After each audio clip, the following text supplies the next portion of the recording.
देखिए निरंजन पोद्दार जी, आपका रुख करते हुए सर, चूंकि देखिए पहला रिएक्शन तो मैं चाहूंगी कि 8 राज्यों की 49 लोकसभा सीटों पर आप जरूर अपना अपना परसेप्शन रखिएगा, क्योंकि ये जो 49 लोकसभा सीटें हैं इसमें 40 से ज्यादा सीटें ऐसी हैं जो इस वक्त 2019 में बीजेपी फतेह हासिल कर पाई थी। दूसरा रिएक्शन में सर आपको से टीएमसी के प्रवक्ता ने जिस बात का जिक्र किया उसी पर लूंगी। क्या हिंसक खबरें ये जब सामने आती है, या हिंसक चाहे वो टीएमसी करवाए या बीजेपी करवाए, क्या इससे वोट परसेंटेज में इजाफा होता है? देखिए रितु जी, दोनों सवालों का जवाब देता हूं। पहली बात तो जो आज पांचवें चरण के अंदर, यानी यूं कहें कि 2024 का जो महासमर है, ये अपने अपने अंतिम पायदान की तरफ आगे बढ़ रहा है। और इसके अंदर जो आज 49 सीटों के ऊपर जो मतदान है, उन सीटों के अंदर निश्चित रूप से भारतीय जनता पार्टी का जो स्ट्राइक रेट रहा है वो 80% से ऊपर रहा है। तो मेरे हिसाब से इन सीटों के ऊपर है, यानी कि आज का जो चरण है वो भारतीय जनता पार्टी के लिए बहुत महत्वपूर्ण और बहुत मेरे हिसाब से इनके लिए चुनौतीपूर्ण होगा, क्योंकि ये जो स्ट्राइक रेट रिपीट करना एक अपने आप में बड़ी चुनौती मानी जा सकती है, पहली बात। अब इसके अंदर निर्भर यह करता है कि वोटर टर्नआउट क्या आता है, क्योंकि देखिए निश्चित रूप से जिस तरीके से पहले चरण के बाद में जैसे वोटर टर्नआउट गिरा, तो आपने देखा होगा कि चुनाव से पहले जब चुनाव शुरू हो रहे थे तो उस समय ऐसा लग रहा था कि विपक्ष कहीं ना कहीं नेपथ्य में है, और ऐसा लग रहा था कि विपक्ष कहीं चुनौती भी नहीं दे पा रहा है, केवल रस्म अदायगी कर रहा है चुनाव लड़ने की। लेकिन जैसे ही पहले चरण के अंदर वोटर टर्नआउट डिप किया और एक यकायक विपक्ष के अंदर जान आ गई, और जिसको कहते हैं कि एक भारतीय जनता पार्टी के लिए चुनौती सामने हो गई। आज जिस तरीके से मुकाबला होता हुआ दिख रहा है कि चुनावों के अंदर आज एक परस्पर एक समानांतर विरोध नजर आ रहा है, तो ये निश्चित रूप से सभी को दिखाई दे रहा है। अब इसके अंदर ये वोटर टर्नआउट जो डिप हुआ है, ये किसके लिए लाभकारी रहा है, किसके लिए हानिकारक है, ये तो 4 जून को पता चलेगा। दूसरा सवाल आपका जो पश्चिम बंगाल के ऊपर था, देखिए मुझे कहने में कोई संकोच नहीं, अभी जो टीएमसी के प्रवक्ता कह रहे थे ये अपने आप को पाक साफ बताते हैं, लेकिन वास्तविकता ये है कि जो 35 वर्षों का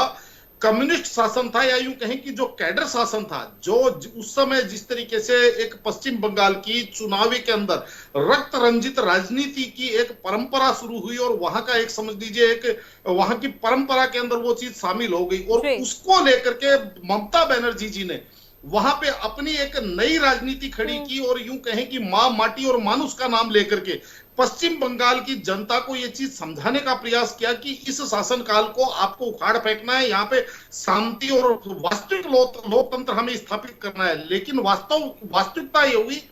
कि जब ममता बनर्जी का शासनकाल आया, यानी कि जनता ने ममता बनर्जी को सत्ता में बिठाया, तो ममता बनर्जी ने कहीं ना कहीं आप ये समझ लीजिए लगभग वही जो कम्युनिस्ट शासन जो हुआ करता था, कैडर शासन, जब पार्टी कार्यालय से सारी की सारी सरकारें चला करती थी या शासन प्रशासन चला करता था, वही कॉपी पेस्ट आज ममता बनर्जी के शासनकाल के अंदर है। और वो जो राजनीतिक संस्कृति वहां पे जो यानी कि एक खूनी राजनीतिक संस्कृति जो बनी थी, वो आज भी पूर्ववत जारी है। अब ये चाहे भारतीय जनता पार्टी के कार्यकर्ताओं के आरोप लगाए, लेकिन मैं 20 सेकंड और, लेकिन मैं इनसे एक सवाल पूछना चाहता हूं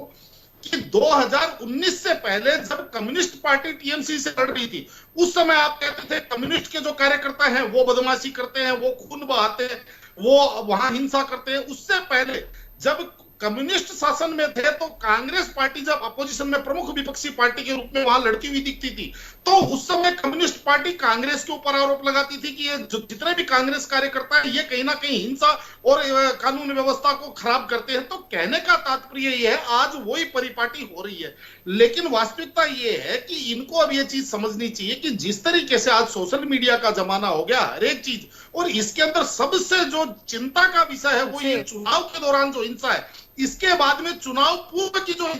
चुनाव बाद की जो हिंसा होती है, वो सबसे ज्यादा चिंता का विषय है। क्योंकि 2020 के अंदर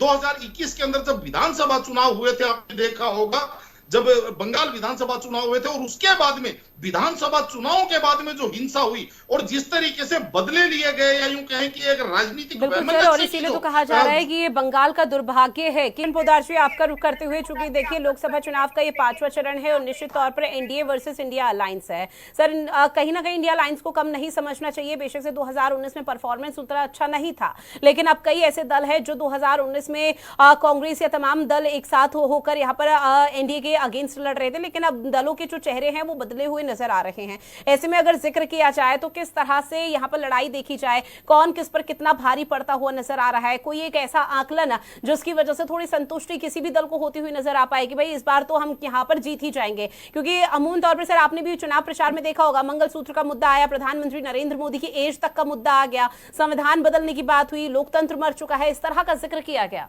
लेकिन जनहित के मुद्दे कहां? निश्चित रूप से देखिए ऋतु जी, जो 2024 का चुनाव है इसको मैं थोड़ा सा अलग अलग दृष्टिकोण से देख रहा हूँ। मैं ये देख रहा हूँ कि इस बार ये पहली बार ऐसा चुनाव है कि भारतीय जनता पार्टी इस चुनाव को इसका केंद्रीयकरण करना चाह रही है, यानी कि इसको सेंट्रलाइज करना चाह रही है। और दूसरी तरफ जो इंडिया गठबंधन की बात करें या विपक्ष की बात करें, देखिए कोई कुछ भी कहे, लेकिन मुझे तो ये जो गठबंधन है इसकी अभी तो परिभाषा ही समझ में नहीं आई। इसकी परिभाषा आप एक लाइन में पूछेंगे तो ये वैसे है कि दोस्ती पक्की, खर्चा अपना अपना। क्योंकि जिस तरीके से स्क्रीन के ऊपर, टीवी के ऊपर बैठ करके तो गठबंधन होता है, लेकिन वहां जब बंगाल की धरती के ऊपर जाते हैं तो वहां 2 सीट देने के लिए ममता बनर्जी तैयार नहीं होती। दिल्ली की धरती के ऊपर बैठ करके तो यहाँ पे 7 सीटों का बंटवारा हो जाता है, लेकिन जब पंजाब की धरती पे जाते हैं तो वहां एक दूसरे के खून के प्यासे हो जाते हैं। कि दिल्ली की धरती पे बैठ करके रैली के अंदर तो गठबंधन हो जाता है, एक मंच के ऊपर सब साझा करते हैं, लेकिन जब केरला में जाते हैं तो वो कहते हैं वो निकृष्ट है, वो कहते हैं वो निकृष्ट है, वो भ्रष्ट है। तो कहने का तात्पर्य ये है कि अब अगर इस गठबंधन का केवल एक लाभ मैं देखना चाहता हूँ, देख पा रहा हूँ, और वो लाभ है केवल एक, जिसको कहते हैं मोरल, यानी कि एक इनको मोरल बढ़ाने वाली चीज है। वरना मुझे ऐसा लग नहीं रहा कि भाई जैसे उत्तर प्रदेश के अंदर अगर 2019 लोकसभा चुनाव की बात करें तो समाजवादी पार्टी को केवल 2 से 2.5% वोटों का कांग्रेस वहां पे लाभ पहुंचा सकती है, क्योंकि 19 के अंदर कांग्रेस को 2.5% वोट मिले थे। तो कहने का तात्पर्य ये है कि इसके अंदर कितना बड़ा परिवर्तन। और एक सबसे बड़ी महत्वपूर्ण बात, देखिए ऋतु जी, बड़ा आश्चर्यचकित लगता है मुझे। मैं पिछले लगभग समझ लीजिए 10-12 वर्षों से पहले मैं कलम पे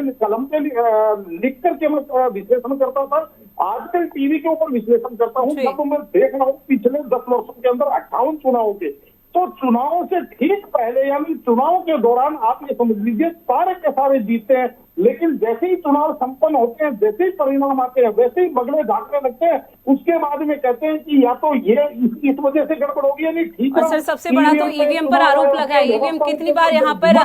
बिल्कुल जी। अब आज तो सारे के सारे जीते हुए हैं, आज तो इंडिया गठबंधन सरकार बना रहा है, 400 से ऊपर जा रहा है, लेकिन 4 जून को अगर परिणाम इनके विपरीत आ गए तो ये जनता के जनादेश का भी अपमान करने से नहीं चुकेंगे। इससे मुझे बड़ा क्षोभ है कि या तो आप आज ही ये बात कह करके आई है कि कहीं ना कहीं कोई ना कोई चुनाव को प्रभावित करने वाला प्रक्रिया चालू है, हम जीत नहीं पाएंगे, या तो आप ये कह करके आइए, या फिर अगर आप ये कह के जा रहे हैं कि 4 जून तक के सारे दावा करेंगे, ये तो 4 जून को जिस दिन परिणाम आएंगे उस दिन देखिएगा अलग अलग बयान और पता नहीं क्या क्या प्रूफ का इक्का निकाल करके लाएंगे, और कौन कौन से वीडियो रिलीज होंगे और वायरल होंगे और वो प्रमाण के तौर पे दिए जाएंगे। तो मैं ये मानता हूँ कि ये लोकतंत्र का भी अपमान है और ये जनता के जनादेश का भी अपमान है। ठीक है, बहरहाल आप सभी मेहमान हमारे साथ जुड़े उसके लिए आप सभी का बहुत शुक्रिया।